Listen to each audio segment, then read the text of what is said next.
le Premier ministre britannique et moi-même donnions mandat à nos chefs d'état-major des armées pour qu'une équipe franco-britannique puisse être déléguée dans les prochains jours en Ukraine. You've allowed yourself to be in a very bad position, and he happens to be right about it. You're not in a good position. You don't have the cards right now. With us, you start having cards. Right now, you don't. You're playing cards.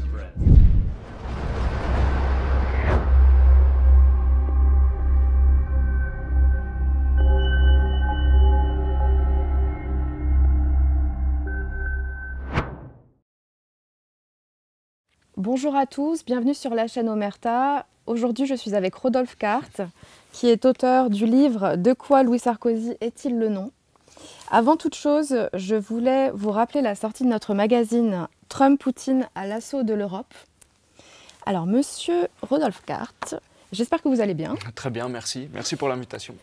C'est pas la première fois d'ailleurs que vous venez chez nous. Je voulais savoir pourquoi est-ce que vous avez eu envie d'écrire sur ce cher Louis Sarkozy. Oui, alors oui, j'ai eu l'idée d'écrire sur Louis Sarkozy pour trois raisons principales.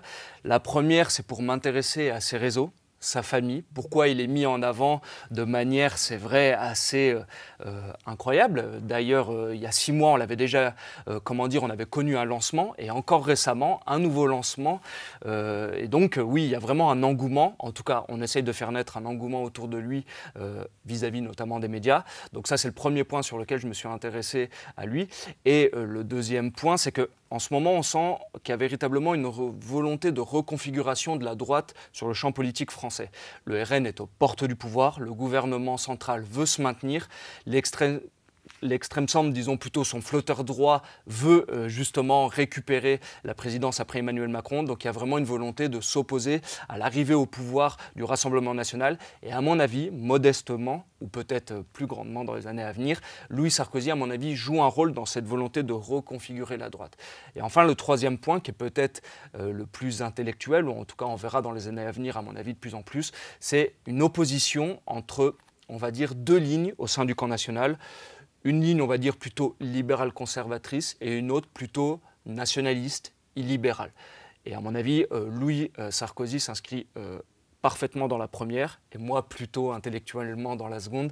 Donc à mon avis, c'est aussi important, c'était important de revenir sur cette opposition qui va, à mon avis, oui, devenir, ou en tout cas se durcir dans les années à venir. Alors avant de parler de Louis Sarkozy, on va parler de ses parents. Alors moi je me rappelle de Cécilia Attias, on se rappelle d'un célèbre texto de Nicolas Sarkozy, Si tu reviens j'annule tout, avant son mariage avec Carla Bruni, qui avait été évoqué par le Nouvel Obs, je crois. Et Nicolas Sarkozy qui était vu un petit peu comme un président bling-bling. Comment est-ce que vous analysez ses parents et puis dans quelle atmosphère il a baigné dans son enfance? Comme vous l'avez très bien dit, il y a d'abord son noyau familial qui est très important, mais il y a aussi les pièces rapportées, parce que ses parents ont divorcé.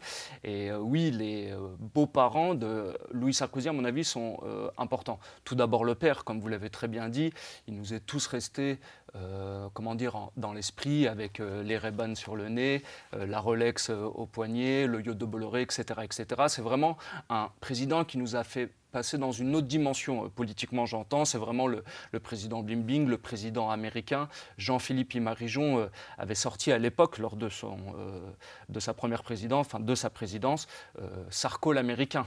Et c'est vrai que quand je me suis renseigné pour l'écriture de ce livre, je suis retourné un petit peu dans les articles de l'époque, donc là on est entre 2000 et 2010, et c'est vrai qu'à l'époque, vous vous en souvenez, il y a le scandale Wikileaks qui est révélé.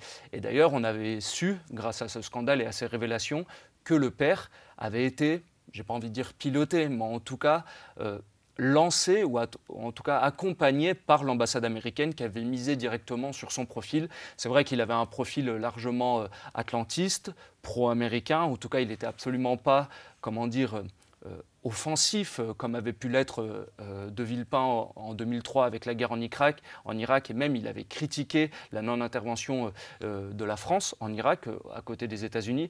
Donc voilà, c'est vraiment un personnage qui a baigné dans un environnement familial déterminé. Et c'est vrai que les femmes aussi ont une grande importance dans son éducation. Tout d'abord sa mère, et sa belle-mère Carla Bruni. Et c'est vrai qu'il y a un aspect qui m'a intéressé parce que je suis retourné lire aussi le livre de feu Patrick Buisson, La cause du peuple. Et il y a une anecdote qui est assez intéressante dans le livre. À l'époque, il y a une discussion entre Nicolas Sarkozy, Patrick Buisson et Carla Bruni. C'est au moment, vous savez, du succès du film Bienvenue chez les Ch'tis, qui est vraiment un succès populaire, des millions d'entrées. Et Carla Bruni a fait cette remarque en disant que c'est un film populaire, mais dans le mauvais sens du terme. Et justement, elle critique à cette occasion-là le sang rabougri des Français et parle de régénération du sang des Français par l'immigration. C'est intéressant. D'ailleurs, la mère, Cécilia Sarkozy, avait dit aussi dans un entretien pour Libération qu'elle était fière d'avoir aucune goutte de sang français. Donc vous voyez, il y a vraiment un bain comme ça, on va dire cosmopolite, ou en tout cas ouvert, brassage des cultures. Et autre fait assez intéressant, je me suis intéressé à son beau-père, donc Monsieur Attias, qui est un gérant de holding, d'entreprise, on va dire internationale, qui fait des relations de business avec l'Afrique, le Moyen-Orient, les États-Unis, l'Europe, etc. Et je suis retourné voir une émission en 2014, dirigée par Franz-Olivier Gisberg. Et dans cette émission, on retrouve 3 personnages, Daniel Cohn-Bendit, Éric Zemmour et M. Attias. Et ce qui est intéressant, c'est qu'à l'époque, si vous avez M. Attias et Daniel Cohn-Bendit qui se font les promoteurs de la société ouverte, ils font même, je me souviens, l'éloge de villes un peu déconnectées, hors sol, comme Dubaï, en disant que c'est vraiment là que se passe, ou en tout cas, l'avenir de l'humanité va vers ces villes. Et déjà à l'époque, Éric Zemmour, bien avant qu'il soit candidat, justement, s'oppose à eux. Et d'ailleurs, justement, Attias revient en disant que c'est un homme multiculturel, qu'il a des ouvertures comme ça sur le monde. Donc voilà, c'est vraiment dans ce bain qu'a, à mon avis, baigné Louis Sarkozy.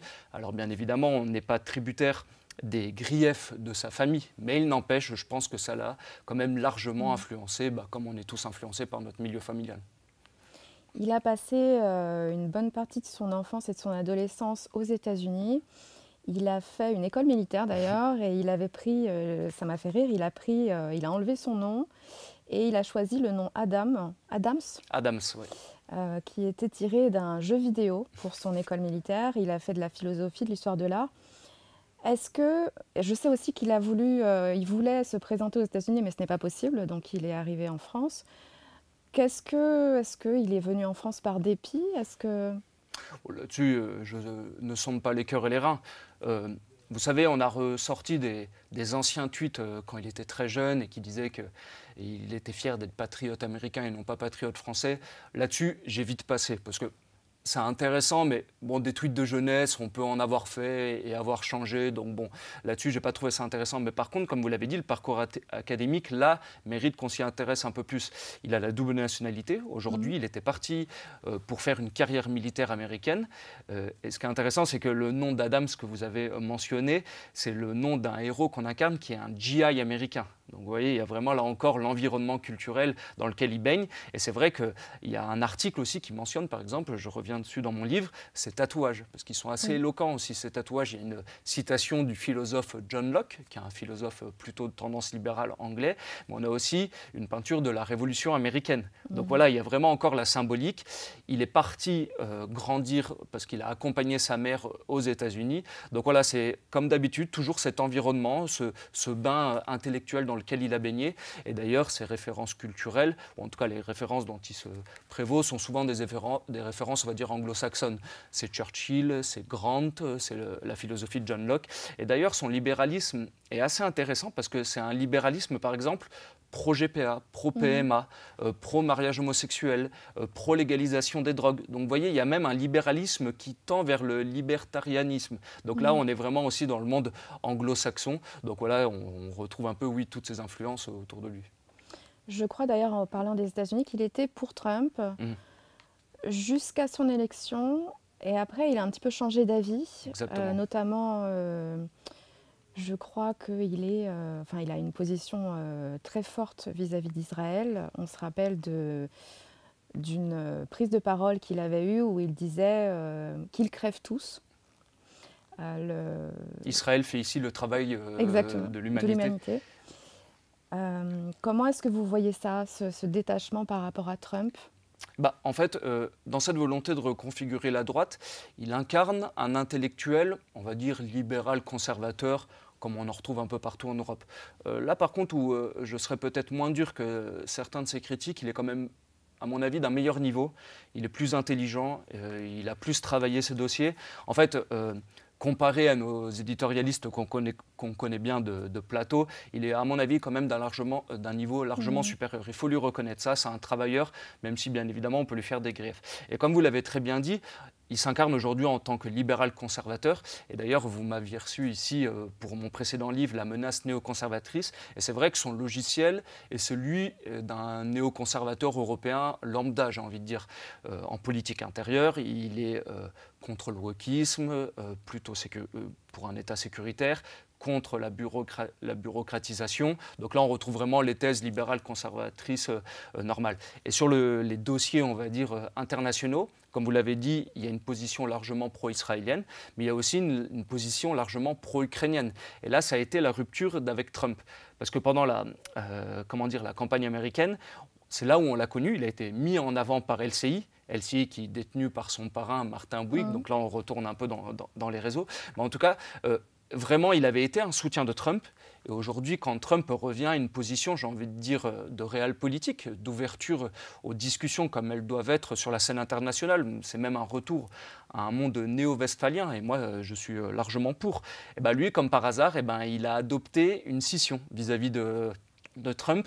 Et d'ailleurs, quand notre cher président Macron avait fait sa déclaration « la Russie était une menace pour la France », Louis avait tweeté laconiquement « il a raison ».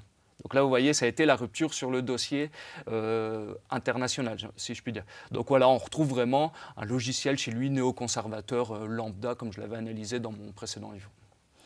On voit également qu'il bénéficie du réseau de ses parents, notamment de son père, puisqu'il intervient sur LCI, qui est géré par Martin Bouygues, donc son parrain.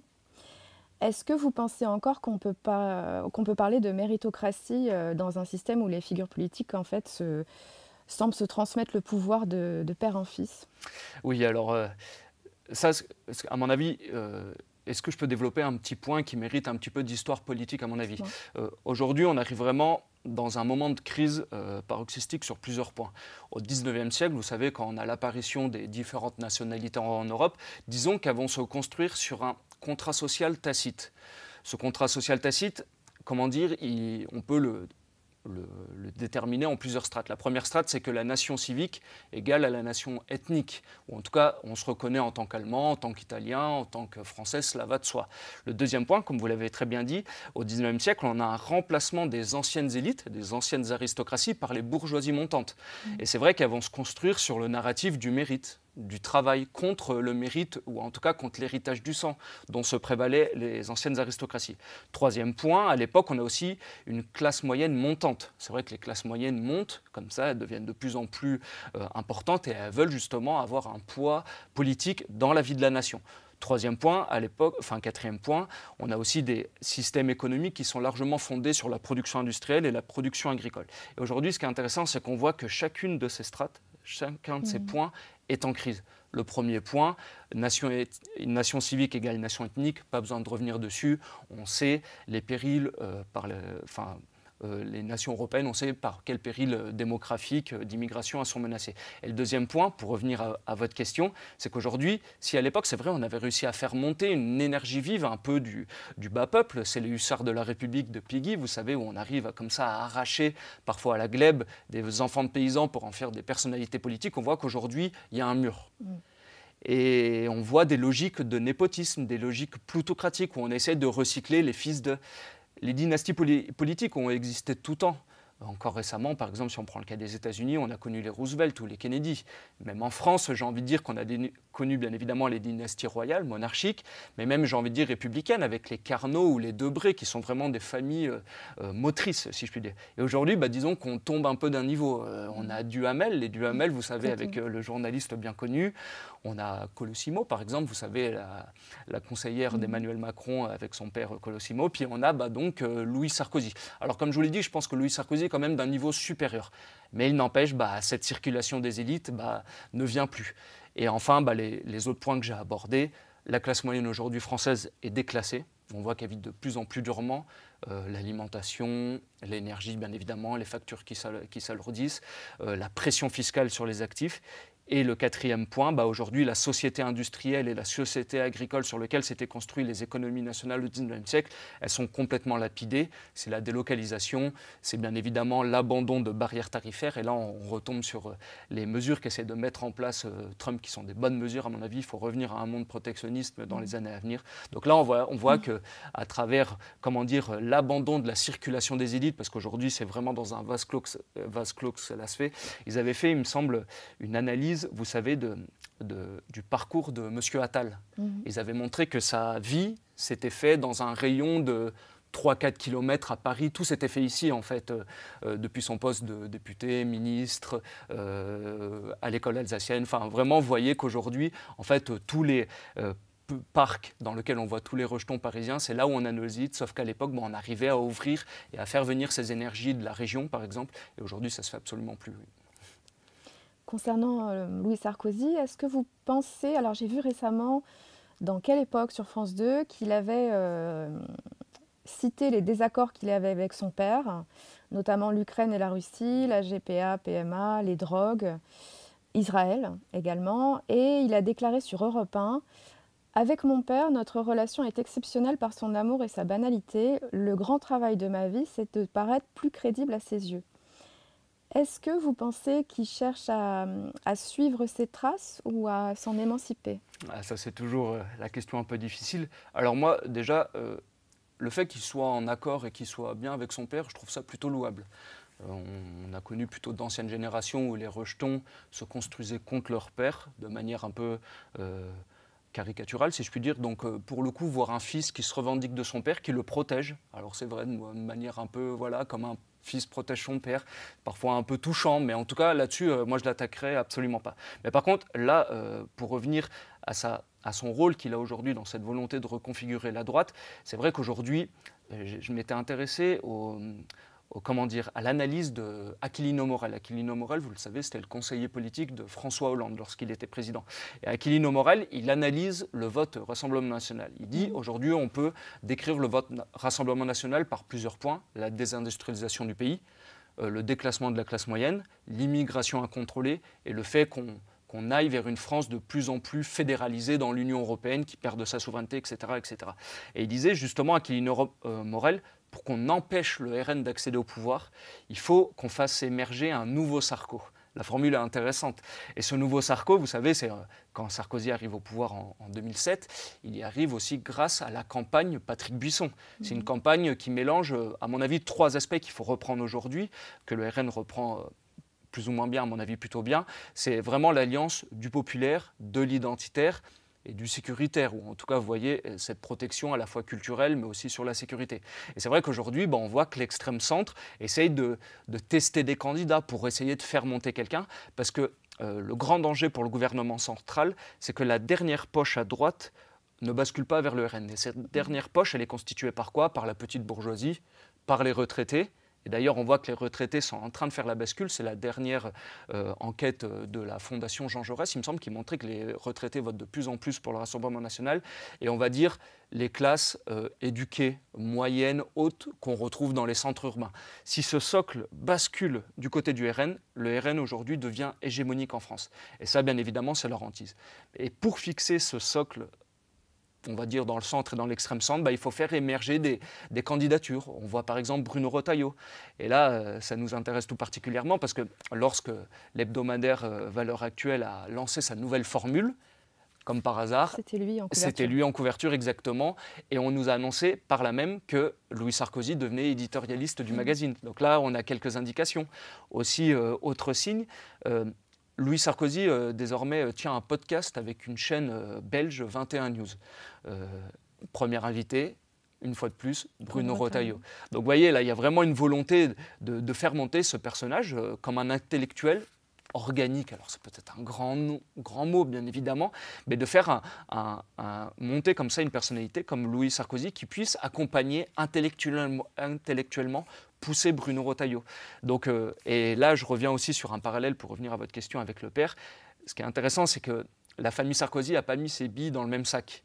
Si Louis Sarkozy se fait aujourd'hui le VRP de Bruno Retailleau, et je pense qu'il a raison là-dessus, en tout cas selon ses intérêts, le père, lui, a misé plutôt sur Gérald Darmanin. C'est intéressant là aussi les petites différences entre le père et le fils. Bon, en tout cas, dans les deux cas, si c'est l'un ou l'autre, en tout cas, il y en aura un des deux qui aura gagné. Alors justement, dans votre livre, vous dites que pour Louis Sarkozy, l'homme politique idéal, ce serait avec l'intelligence d'un Bellamy, la stratégie d'un Wauquiez, le régalien d'un Retailleau, le budgétaire d'un Linard, l'attrait populiste d'un Darmanin, de mélanger ça en une personne et de foncer à la ligne. Oui. Ça en dit beaucoup sur... Oui, moi ça m'effraie plutôt, mais... Oui, aussi. Ça en dit beaucoup sur l'homme politique idéal de Sarkozy. Est-ce que vous pensez, je sais aussi qu'il a écrit un livre sur Napoléon et qu'il a récemment dit, je crois que c'était hier lors d'une interview, que la France avait besoin d'un nouveau Napoléon. Est-ce que vous pensez qu'il... Alors je sais aussi qu'il dit que son père ressemblait à Napoléon par son caractère audacieux. Est-ce que vous pensez que Louis Sarkozy s'imagine pouvoir incarner le nouveau Napoléon pour la France ? Alors ça, on le verra dans les années.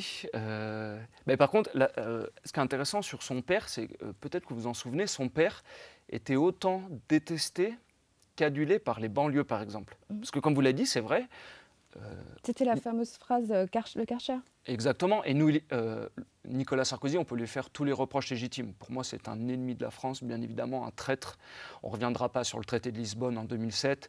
L'intervention en Libye qui a déstabilisé le Maghreb, ouvrant les portes à l'immigration subsaharienne pour l'Europe, etc., etc., bien évidemment.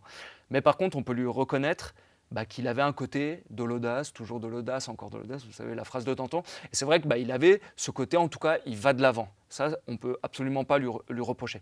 Mais par contre, là où, à mon avis, il y a une cassure, là où je le rejoindrais, c'est que moi, faisons un distinguo avec la situation américaine. Le deuxième gouvernement Trump, enfin plutôt le deuxième mandat Trump, est à mon avis très intéressant et il doit nous inspirer beaucoup aussi en Europe.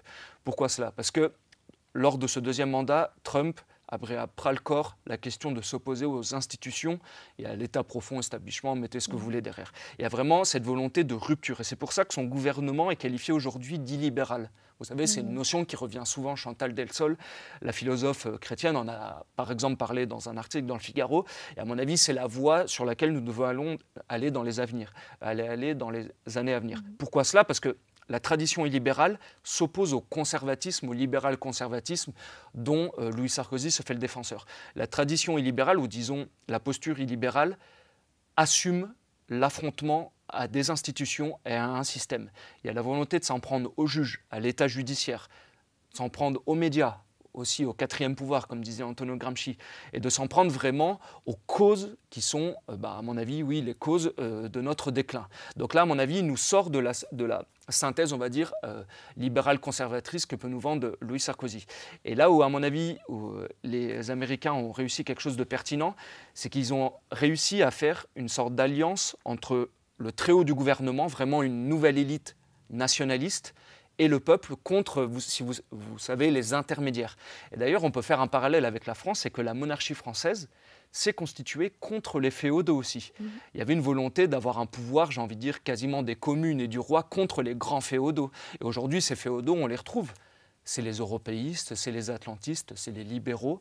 Et à mon avis, oui, cette volonté de faire réémerger une figure... Alors, c'est vrai qu'en plus, dans notre tradition française, notamment dans les derniers siècles, on la retrouve. Ça a pu être le général Boulanger, ça a pu être Napoléon III, ça a pu être Napoléon, ça a pu être le général de Gaulle. Alors chacun, selon ses formes, selon les circonstances de l'époque, mais là-dessus, moi, je serais plutôt d'accord. Et d'ailleurs, là où ça nous sort d'une vulgaire opposition marxiste entre le haut et le bas, là, c'est plutôt une volonté de faire émerger une nouvelle élite nationaliste en accord avec le pouvoir, enfin en tout cas avec le pouvoir populaire, contre ces féodaux, ces nouveaux féodaux que l'on connaît bien.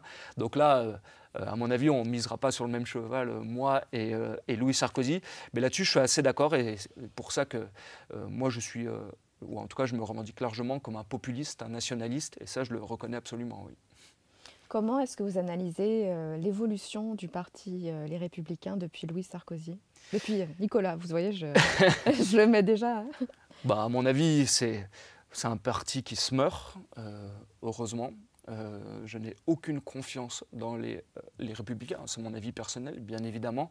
Pour moi, c'est un parti qui fait prévaloir avant tout la dimension européenne contre la dimension nationale. C'est des personnes, vous savez, Nicolas Sarkozy, quand il est maire de Neuilly de 83 à 2002, c'est vraiment aussi cette symbolique de l'Ouest parisien orléaniste, déjà très ancré dans le monde intellectuel anglo-saxon, mais qui est déjà aussi dans une dimension supranationale. La dimension nationale française est complètement balayée. Donc moi, si vous voulez, les Républicains, le fait qu'ils serrent un petit peu plus la vis sur la dimension sécuritaire, sur la dimension justement du contrôle de l'immigration illégale, à mon avis, c'est une arnaque, un scam, vous savez, comme on dit de plus en plus. Donc à mon avis, il ne faut absolument pas leur faire confiance. Et c'est pour ça qu'on revient sur une autre analyse que j'ai fait aussi encore aux États-Unis, c'est qu'aujourd'hui, même aux États-Unis, on a vraiment un affrontement frontal au sein du camp dit de droite, entre d'un côté les libéraux conservateurs et de l'autre côté les ethno-différentialistes, ou en tout cas vraiment ceux qui sont portés sur la patrie charnelle.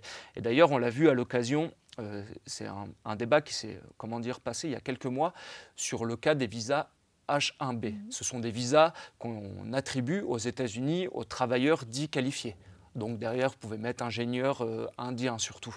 Et à l'époque, c'est qu'on s'est rendu compte, c'est qu'au sein du camp MAGA, on a eu une véritable opposition avec d'un côté tous les libéraux conservateurs très pro-Silicon Valley contre justement le peuple un peu plus redneck, même si c'est plutôt péjoratif, mais vraiment le peuple plus enraciné, qui dit que non, il voulait ni d'immigration illégale, ni d'immigration légale, justement. Il y a une volonté protectionniste, isolationniste, de défendre, oui, les intérêts économiques, populaires, sociaux, mais aussi les intérêts identitaires. Et à mon avis, c'est la voie sur laquelle il faut aller dans l'avenir. Et d'ailleurs, je me souviens qu'à l'époque, Steve Bannon s'en était même pris, justement, à ces importateurs d'immigrés de la Silicon Valley, comme il disait bien. Et à mon avis, ce débat au sein de la droite en Europe, il faut aujourd'hui le porter, notamment en France. Il ne faut absolument pas se faire avoir par les derniers soubresauts du flotteur droit de l'extrême centre qui vont essayer encore une fois de nous arnaquer en étant un peu plus dur sur la sécurité, un peu plus dur sur l'immigration, sur la laïcité. Mais à mon avis, non, aujourd'hui, il faut une véritable rupture et une véritable politique radicale parce que les logiques, en tout cas qui nous mènent en France, elles sont catastrophiques et là, il faut couper à la racine. Il faut couper le nœud gordien. Alors on sait que Trump a réussi à séduire ses concitoyens issus de l'immigration. On voit que Louis Sarkozy a reconnu que c'était une bonne chose. Il avait déclaré également que l'immigration est dans notre ADN, mais il a souligné l'importance d'une réduction des flux migratoires. Quelles sont les grandes idées de Louis Sarkozy concernant justement cette immigration ?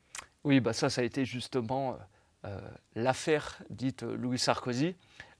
Comme vous le dites très bien, quand il s'est fait le défenseur de la campagne Trump, il a fait un parallèle un peu hasardeux, je pense, entre les latino-américains de tendance catholique qui avaient voté pour Trump alors que d'habitude ils votaient plutôt démocrates. Il avait dit, vous voyez, si on a un discours dur sur le wokisme, assez conservateur, on pourra faire voter l'électorat musulman pour les partis dits de droite. Disons que le parallèle entre la situation américaine et la situation française, à mon avis, ne tient pas du tout. Il y a des différences de flux, il y a des différences de stock, il y a des différences historiques. Est-ce qu'un musulman, conservateur est équivalent à un latino ou en tout cas un Mexicain de tendance catholique? Là aussi, à mon avis, c'est assez hasardeux. Et le deuxième point où il y a vraiment eu une fracture, c'est un off qui a été sorti par le JDD. Dans un off par le JDD, il avait dit « Mohamed doit devenir un prénom français ». Pourquoi pas? La suite est encore plus intéressante. Il avait dit « Moi, je m'en fiche que la France, dans 4 siècles, soit de la couleur de mon café, tant qu'elle paie ses impôts et qu'elle boit du vin, cela me convient ». Donc là, vous voyez aussi la différence, j'ai envie de dire, mais vraiment philosophique, intellectuelle, entre d'un côté les libéraux conservateurs et de l'autre, on va dire, ceux qui sont encore attachés à la notion de peuple historique.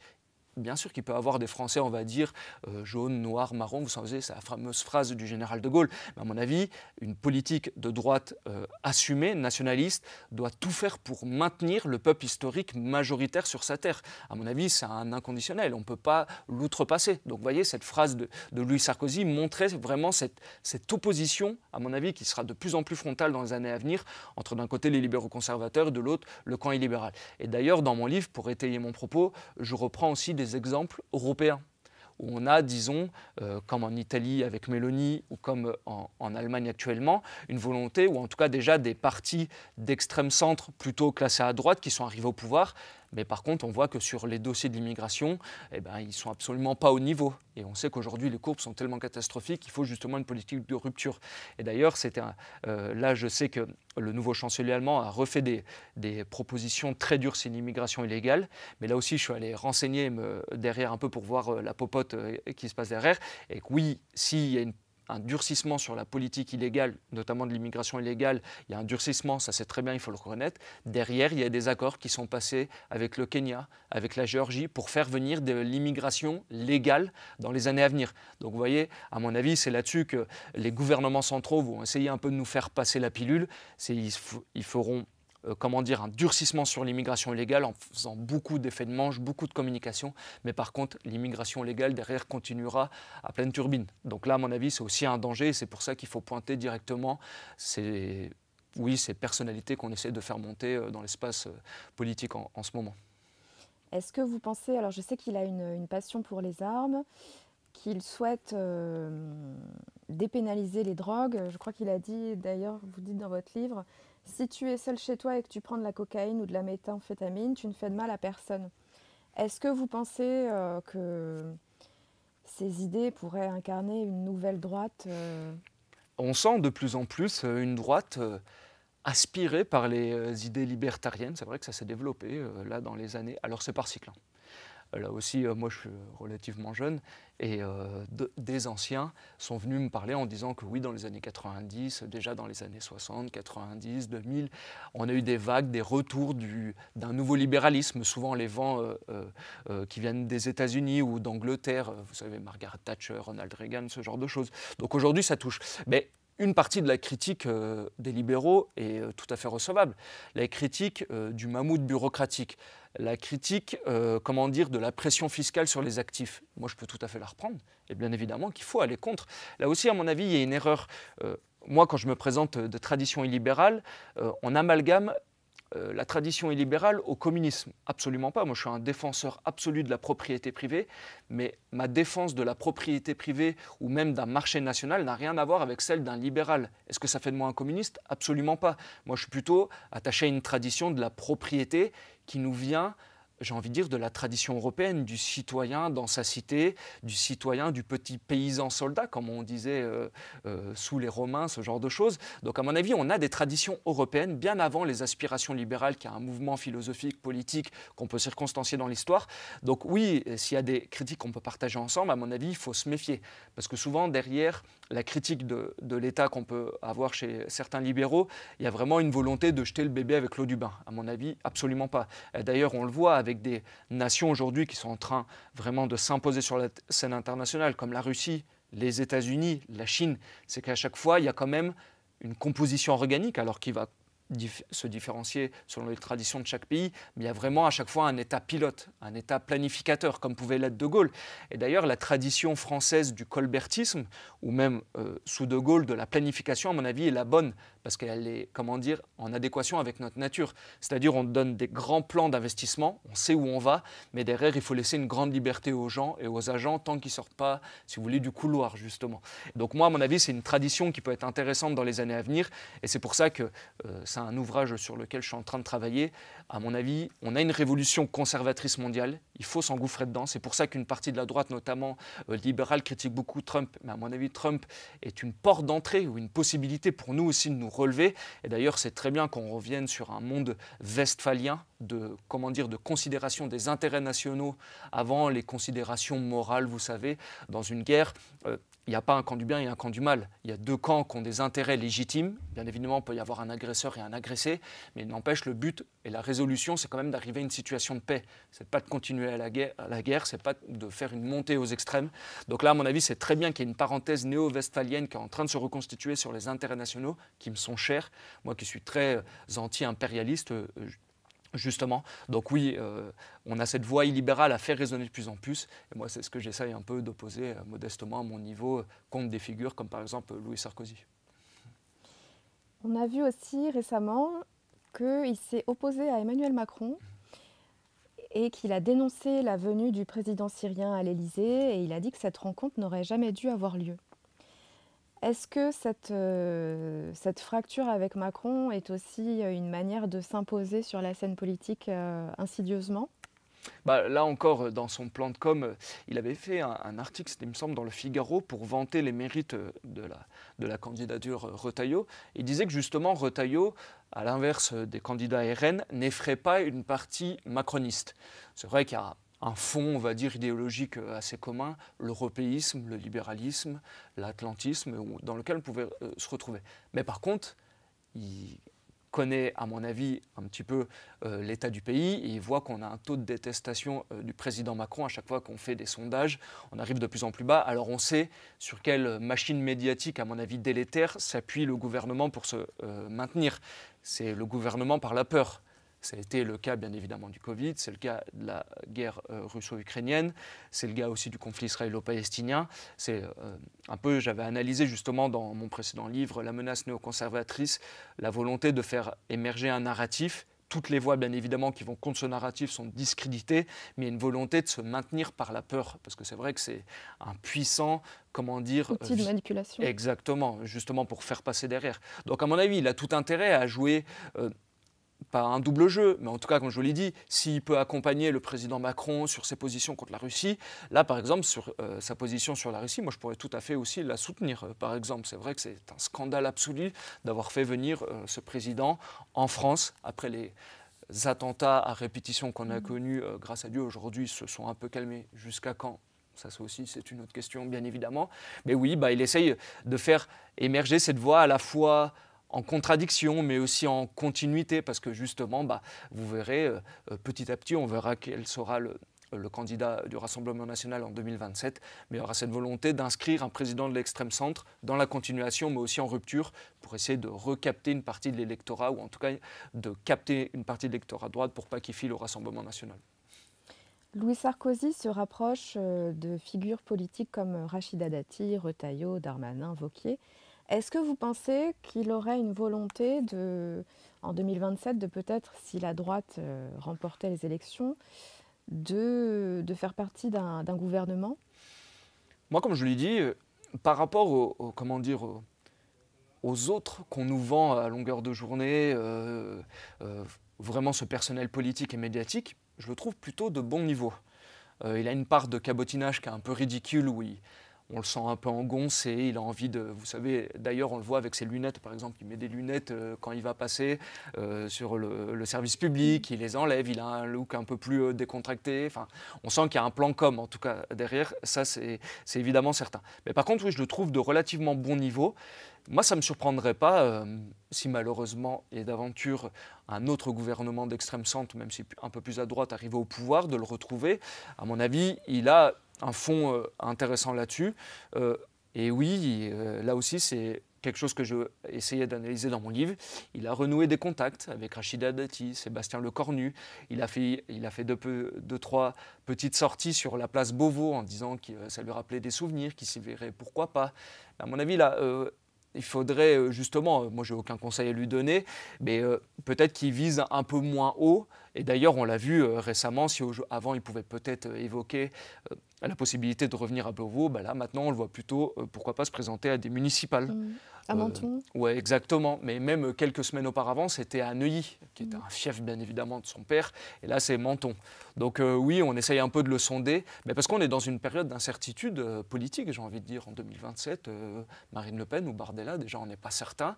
Il va, à mon avis, se passer des choses. Donc on essaie de tester. Des fois, pendant une semaine, on va tester Édouard Philippe. Pendant une autre, on va tester Gérald Darmanin.